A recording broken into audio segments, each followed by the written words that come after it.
সবুজে ঘেরা একটি শান্ত গ্রাম।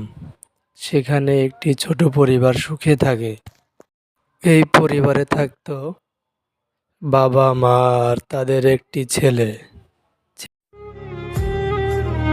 ছেলেটি স্কুলে পড়তো কিন্তু পড়াশোনায় একটু দুর্বল।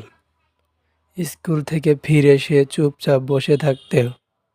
তার মনে ভয়, সে কি ভালো কিছু করতে পারবে।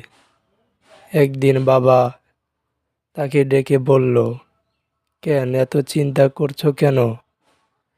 চেষ্টা করলে অবশ্যই সফল হবে। ছেলেটি মাথা নিচু করে বলল, বাবা, আমার দ্বারা কিছুই সম্ভব হয় না। আমি কি লেখাপড়া ঠিকমতো করতে পারবো? বাবা হাসলো, তার মাথায় হাত রেখে বলল, চেষ্টা করলে অবশ্যই সম্ভব। দূরে মা দাঁড়িয়ে সব শুনছিল। তার চোখে ছিল ভালোবাসার হাসি। সেদিন থেকে ছেলেটি প্রতিদিন চেষ্টা শুরু করলো। ধীরে ধীরে সে ভালো কিছু করতে লাগলো। একদিন পরীক্ষা ভালো ফল করলো। সে দৌড়ে বাবার কাছে গেল। বাবা তাকে জড়িয়ে ধরে আর বলল, দেখো, তুমি চেষ্টা করেছো, অবশ্যই সফল হয়েছো। চেষ্টা করলে সফল